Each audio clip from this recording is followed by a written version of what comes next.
Nous sommes la moyenne des personnes que nous fréquentons.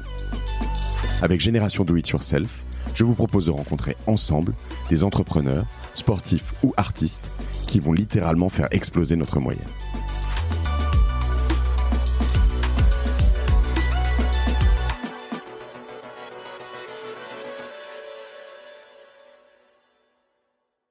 Comme tout podcast, sachez que un podcast qui se lance, que vous soyez un particulier ou une marque, au départ, s'il n'y a pas de médias ou s'il n'y a pas de publicité, etc., ça marche pas.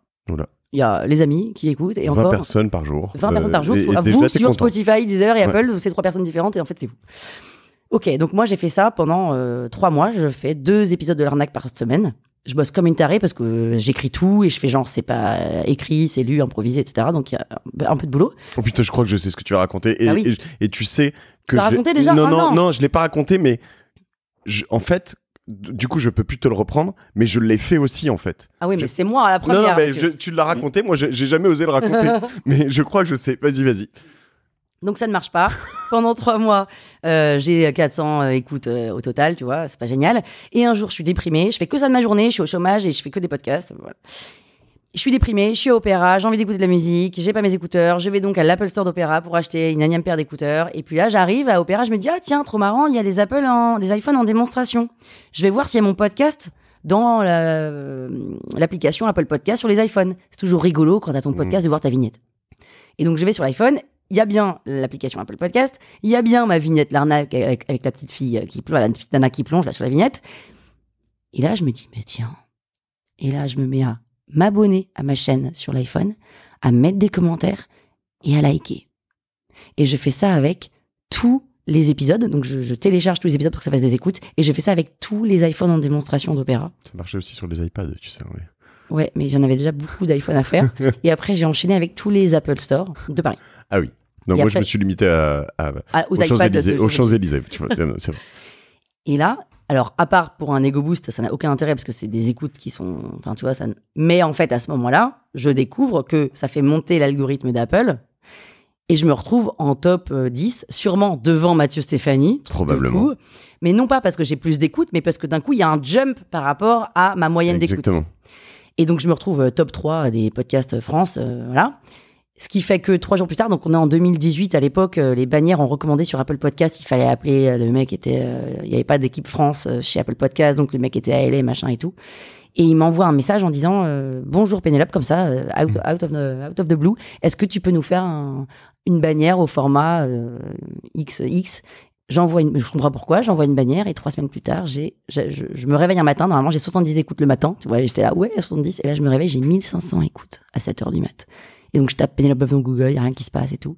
Et je vois que ma bannière, l'arnaque, étant recommandée sur Apple Podcast. Et là j'enchaîne 8000 écoutes par jour, et ça a été le jump où là les gens m'envoient des messages, oh mais je viens de découvrir l'arnaque, mais c'est génial, mais je connaissais pas, C'est vrai que c'est énorme. Et alors, ce qui est intéressant sur cet algo, parce que moi, je l'ai trituré dans tous les sens, tu vois, j'adore comprendre les algos. Et d'ailleurs, c'est là où tu vois qu'Apple est assez mauvais sur l'algorithmie. C'est pas leur job. Eux, ils sont vraiment... mais alors, sur les stores, ils ont progressé, évidemment, puisqu'ils ont les music stores, ils ont les app stores, ils ont les podcast stores. Mais en l'occurrence, il suffisait de comprendre que ce qui comptait, c'était plus un boom d'un coup. Donc c'est pour ça que idéalement, faut demander à tout le monde au même moment sur un gros épisode de le noter, de le faire monter. Moi, ça m'est arrivé récemment sur un épisode avec Laura Alexandre ou Noolita, où je suis remonté dans un top 3, voilà. Mais de temps en temps, je vois mon deuxième podcast, La Martingale, qui est au-dessus de Génération Do It Yourself et qui pourtant fait 4 ou 5 fois moins d'écoute, même sur la même journée comparativement. Oui. Et en effet, si tu arrives à faire même en fait 100 commentaires dans la même journée, donc si tu fais le tour des Apple Store 100 commentaires dans la même journée, je pense que tu montes top 100 c'est sûr, top 50 probablement, peut-être top 10 encore en 2023. Et ça vaut donc si vous avez un podcast, mais il y a sûrement des auditeurs, c'est des CEO qui ont sûrement des podcasts pour leur marque.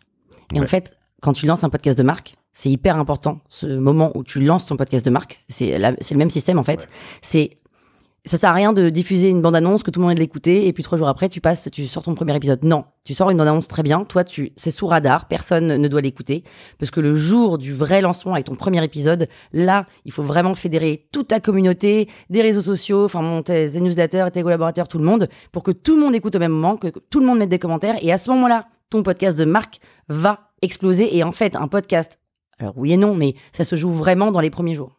Alors on va parler de tout ça un peu, des lancements de podcasts et comment ça fonctionne, parce que moi une des choses qui m'intéresse, c'est aussi les lancements en 2023. On est au moment où on enregistre 5 ans plus tard et ça a beaucoup changé.